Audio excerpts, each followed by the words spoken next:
বন্দুক ঠেকিয়ে সরকারি চাকরিজীবীকে অপহরণের পর বিয়ে। ভারতের বিহার পাবলিক সার্ভিস কমিশন পরীক্ষায় সম্প্রতি উত্তীর্ণ হয়ে শিক্ষক হন অবনীশ কুমার। এরপর গতকাল শুক্রবার তিনি স্কুলে যাচ্ছিলেন। পথিমধ্যেই কয়েকজন তার পথরোধ করে। ভারতীয় সংবাদ মাধ্যম এনডিটিভির প্রতিবেদনে বলা হয়েছে, অন্তত 1 ডজন অজ্ঞাত ব্যক্তি অবনীশের দিকে বন্দুক ঠেকিয়ে অপহরণ করে। এরপর তাকে মারধর করা হয়েছে এবং জোরপূর্বক এক তরুণীর সঙ্গে বিয়ে দেওয়া হয়। তবে এই তরুণীর সঙ্গে অবিনেশের 4 বছরের সম্পর্ক ছিল বলে অভিযোগ উঠেছে। বিহারের বেগুনসারাই জেলার সুধাকর রায়ের ছেলে অবনীশ কুমার।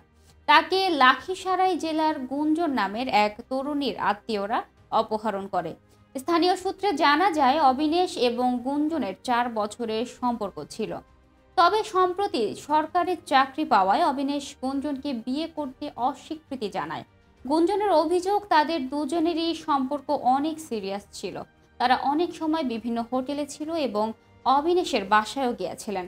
গুঞ্জন আরও দাবি করেছে, অবিনেশ তাকে প্রতিশ্রুতি দিয়েছিল যে তাকে বিয়ে করে সংসার শুরু করবে। গুঞ্জন বলেন, আমাদের 4 বছরের সম্পর্ক, কিন্তু আমি যখন বিয়ের কথা বাড়িতে জানালাম এবং তাকে বিয়ের কথা বললাম, সে তা প্রত্যাখ্যান করে। প্রতিবেদনে বলা হয়েছে, এরপরেই অবিনেশকে অপহরণ করা হয় এবং জোরপূর্বক তাকে গুঞ্জনের সঙ্গে বিয়ে দেওয়া হয়েছে। ইতিমধ্যে এ নিয়ে একটি ভিডিও ভাইরাল হয়েছে। ভিডিওতে দেখা যাচ্ছে অনিমেষকে কয়েকজন ধরে আছে এবং গুঞ্জন কনের সাজে আছেন। তবে তাদের বিয়ের পরে আরেক সমস্যা শুরু হয়েছে। বিয়ের পর গুঞ্জন তার পরিবারকে নিয়ে অনিমেষের বাড়িতে যায়। অবনীশ তার বাড়িতে যাওয়ার পর পালিয়ে যায়।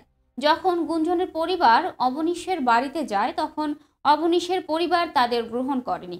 এরপর বাধ্য হয়ে থানায় অভিযোগ দায়ের করেছে গুঞ্জন। এদিকে অবনীশ দাবি করছেন, গুঞ্জনের সঙ্গে তার কোনো রোমান্টিক সম্পর্ক ছিল না। তিনি বলেছেন, গুঞ্জনের সঙ্গে আমার কোনো সম্পর্ক ছিল না, সে আমাকে বারবার বিরক্ত করছিল। অবনীশের অভিযোগ, ঘটনার দিন কয়েকজন আমায় অপহরণ করেছে এবং তারা আমায় মেরেছে এবং জোর করে বিয়ে দিয়েছে। অবনীশও এরই মধ্যে থানায় অভিযোগ দায়ের করেছে। দর্শক, এই ছিল এখনকার মতো। পরবর্তী সংবাদ দেখার আহ্বান জানিয়ে এখানেই শেষ করছি। ধন্যবাদ সবাইকে।